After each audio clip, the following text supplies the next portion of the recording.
सभी को जय मसीह की।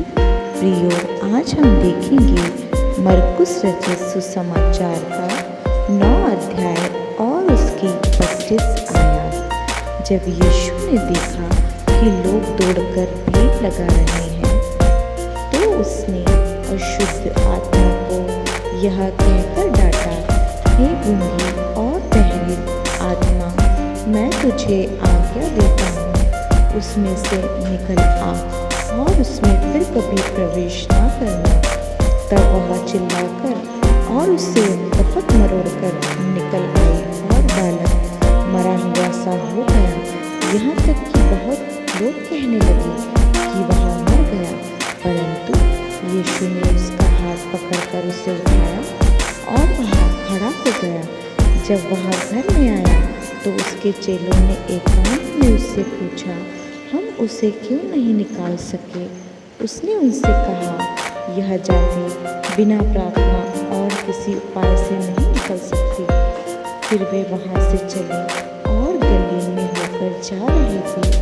वहाँ नहीं चाहता था कि कोई जाने, क्योंकि वह अपने चेलों को उपदेश देता और उनसे कहता था, मनुष्य का पुत्र मनुष्य के हाथ में पकड़ाया जाएगा और वे उसे मार डालेंगे और वह मरने के 3 दिन बाद जी उठेगा।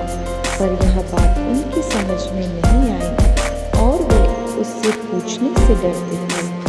फिर वे कफरनहूम में आए और घर में आकर उसने उनसे पूछा, रास्ते में तुम किसका वाद-विवाद कर रहे थे? वे चुप रहे, क्योंकि मार्ग में उन्होंने आपस में यह वाद-विवाद किया कि हम में से बड़ा कौन है। तब उसने बताकर 12 को बुलाया और उनसे कहा, यदि कोई बड़ा होना चाहे तो सबसे छोटा और सबका सेवक बने। और उसने एक बालक को लेकर उनके बीच में खड़ा किया, उसे गोद में लेकर उनसे कहा, जो कोई मेरे नाम से ऐसे बालकों में से एक को भी ग्रहण करता है, वह मुझे ग्रहण करता है। वह मुझे नहीं वरन मेरे भेजने वाले को ग्रहण करता है। तब यूहन्ना ने उससे कहा, हे गुरु, हमने एक मनुष्य को तेरे नाम से दुष्ट आत्मा को निकालते देखा और हम उसे मना करने लगे, क्योंकि वह हमारे पीछे नहीं पड़ेगा। यीशु ने कहा, उसको मना मत करो, क्योंकि कोई ऐसा नहीं जो मेरे नाम से सामर्थ्य काम करे और जल्दी से मुझे बुरा कह सके, क्योंकि जो हमारे विरोध में नहीं, हमारी ओर से है। जो कोई एक कटोरा पानी तुम्हें इसलिए पिलाए कि तुम मसीह के हो, मैं तुमसे सच सच कहता हूँ, वह किसी रीति से अपना प्रतिफल न खोएगा। जो कोई इन छोटों में से जो मुझ पर विश्वास करते हैं किसी को ठोकर खिलाए, तो उसके लिए भला यह है कि एक बड़ी चक्की का पाट उसके गले में लटकाया जाए और वह समुद्र में डाल दिया जाए। यदि तेरा हाथ तुझे ठोकर खिलाए तो उसे काट डाल। टुंडा होकर जीवन में प्रवेश करना तेरे लिए इससे भला है कि यदि 2 हाथ रहते हुए नरक की आग में डाला जाए, जो कभी बुझने की नहीं, जहाँ उनका कीड़ा नहीं मरता और आग नहीं बुझती।